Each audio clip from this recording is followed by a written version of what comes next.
everyone. This is Daniel. I am back, but unfortunately, I am in the hospital now. I hope you're all doing well. I haven't talked to Steve Olson in a while. I was just hoping he'd get back to me about certain other things that he wanted to talk about, but apparently he took my ideas, ran with it, and now he said he was going to pay me for my material and never did. So I don't think I have too much trust in Mr. Olson anymore. Besides that, this is live, by the way. If anybody's out there watching, let me know in the chat. All right?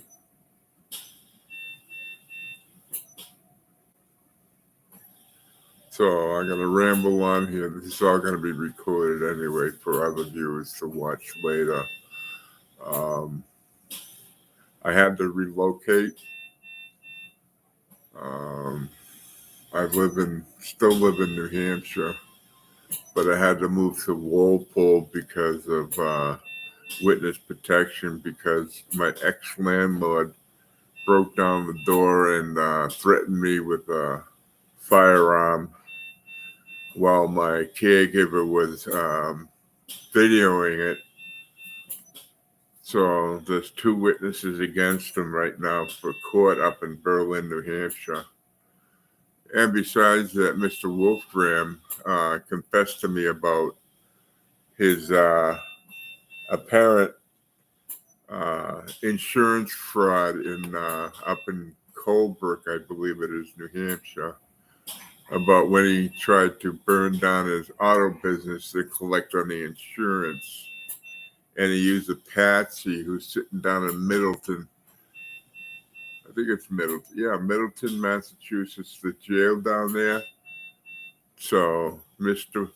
Wolfram is just as guilty as his so-called friend. So besides that, I had a close call. I didn't want to end up like Phil Schneider did. And there was an incident at my apartment in Walpole, New Hampshire. So that's why I'm in the hospital. Somebody came in and beat on me real bad. And I ended up with a whole bunch of black and blues and ended up in a hospital stay. It's been over a month now. I feel a little bit better. I'm just hoping to find a care attendant. Oh, by the way, I might have a girlfriend. Her name is Tara. She lives out in Chicago, Illinois. And hopefully she'll be here at the end of the month, but I'm not sure. And, well, since that's an introduction, let's get into the meat of things. Now, you've heard rumors over Romania about another research lab, alien research lab, as I would call it, that would that houses all different types of machinery and data background, DNA background on several thousand different species of other humanoids across our galaxy. They're not just aliens anymore, they're humanoids. So they have a head, 2 arms, 2 legs, walk upright. Others have 4 legs and walk upright, and they have the other legs just in case they need them. But beyond that,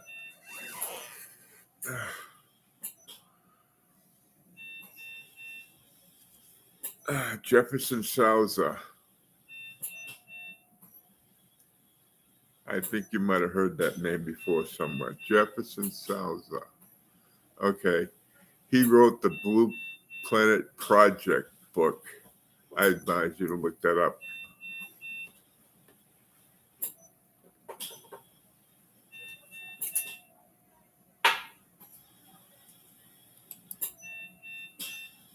How do I pause this?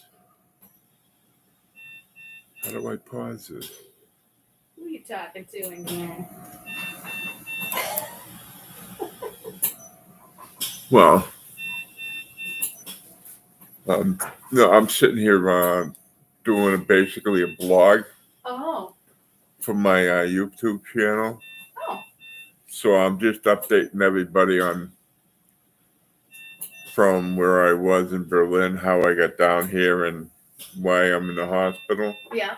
So away we go. And I don't even know if the thing is, your stream will stop automatically and you will no longer be live. Not yet. Come on. There we So I have the nurse in here taking my blood sugar reading, so that way I can survive.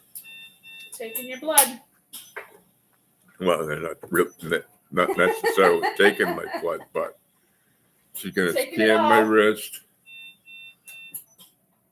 and then she's gonna poke her finger and get some blood out of it, so she can. Well, I'm not gonna put you in the video. I'm just gonna talk while you're. That's fine. So. You think I have a face that's just for radio? That's what it is, huh? No, I'm not saying that. I just don't want to have to pay your royalties for. I see how it is. Okay. But anyway, crew, as I call you, back to Romania and the lab that's underground in the mountains there. It's just about as old as the Antarctica one, the cloning factory down there, and the civilization that lives underneath the ice that's 1.6 billion years old. So, give me a whole lot of blood here, Dan. I gotta do it again. Hang on. I gotta give him more blood. Told you I'm gonna take it all. Almost all. You got it? I hope so. Hope that's enough. It should be. Just don't want to drain me dry like I the know. government I just wants don't to. What the heck? No? I don't know what just happened. Well, I do. I am funky around electronics, so. Well, no, it's definitely enough.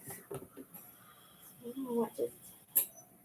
I don't know what it did. Well, I am down in Keene, New Hampshire at Cheshire Medical Center right now. Room 218. I doubt if anybody's going to come visit me, but, hey. Come down and see the Nephilim. Beautiful. To what? 169. 169 for a sugar for me. Not bad. That means I get to have a slice of bread tonight.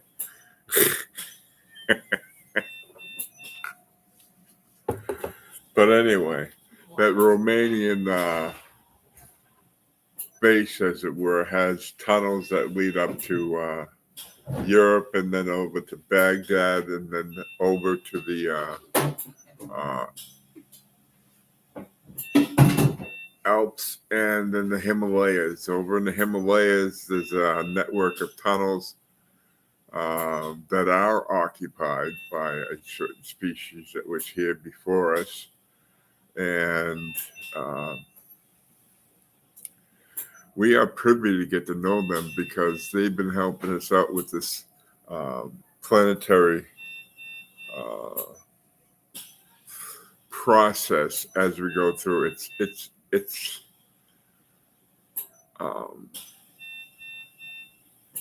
something unique that we're going through, but it's happening. Okay. Our star has captured something. I think it was the Nibiru system. Okay. I haven't had that much telemetry on it when it came in, but I think it tore the brown star up, and the debris has been floating around the sun, and occasionally we get a piece of it hitting the earth. But the orbital body that's going around it now has the same size as Nibiru, but they won't tell you this stuff. They won't, because they get you all scared. Why am I talking about this? Because I want to let you know something. As that this thing spins on a 20-day 8 orbit eccentrically, going from the basically north around to a southern orbit around the sun, that's the trajectory that it came in on. And Nibiru came in on the same trajectory. So with that planet, that large planet right there, causes gravitational influences, not just on that planet, not just on the sun, but all the planets. Okay? It's like playing, if you play with magnets and you push one towards one, you get one to push away a little bit. That's what it's doing to the planets right now. It's pushing us into a further orbit, like Mars, Venus, Earth, Mercury. It's pushing us out further from the sun, slowly, but we'll feel it in earthquakes and stuff. Now, the solar flares are bad because of this object. As it gets close to the sun in its coronosphere, you have these massive discharges because the two objects are large enough that the magnetic fields interact. And thusly, you have your regular solar flares or your X flares. Now, if this thing gets close enough, you can see larger X flares, and pray to God that they don't hit Earth. Okay? Now, if this thing collides with the sun and gets eaten by the sun, we could have a plasmatic discharge, which means one hell of a flash of light and everything on the surface will be dead. Ask the Hopi Indians. Okay? They knew all about it because their ancestors lived through it before. That's why the ant people helped them. See what I mean about the buddies on the ground?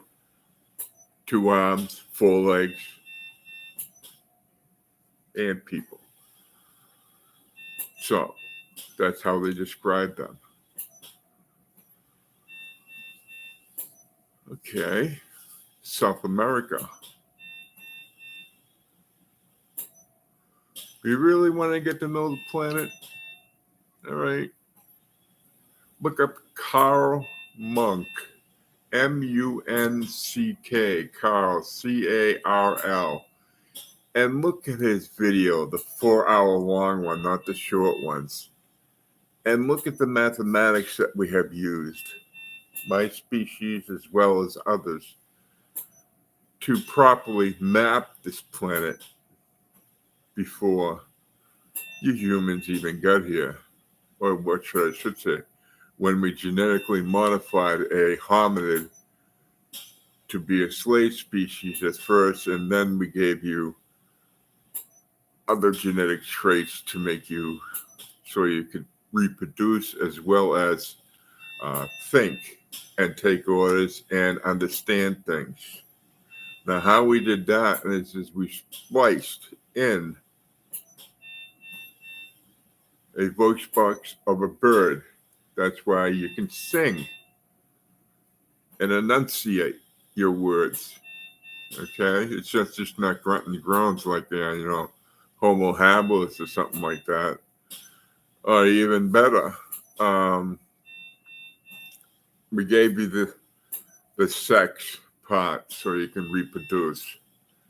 That's another part of your DNA. And the upper cluster is the brain development part. So that way you can evolve. So when Enki did all this genetic engineering, and I believe he did it in the, what do you call it, Australia, because if you look at the ancient hieroglyphics in Australia,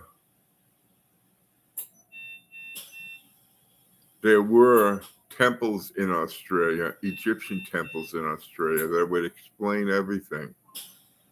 And these people that say Abzu is in Southern Africa, I says, no, those were all the gold mines.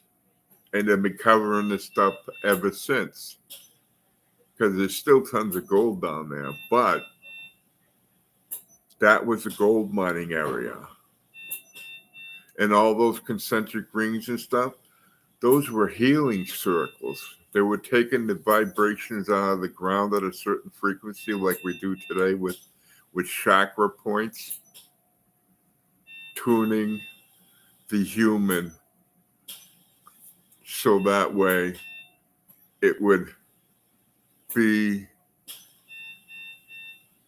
not a creature, but a higher order of being. That way you could communicate with the Akashic record once you do it right. Once you have everything going up to the crown and your third eye is very important to you. If you take care of it, it will take care of you. I'm not talking drugs or anything. I'm talking about feeding it what it needs. Information. And then it takes that information. And when you dream, this is where you see it. Up in here, up in your third eye. What do you think the Egyptians used it all the time? The eye of Horus is the third eye. As above, so below. You know what that means? Esoteric, right? Okay. As above, which means all your major important buildings on this planet were set by the stars, including the pyramids in Egypt, the obelisk in Washington, all the obelisks in New York City, and anywhere else there was a Freemason involved. Everything is by the stars. As above, so below. So I'm going to make this short. My supper's going to be coming up in a few minutes. So if you have any questions, please leave them for me.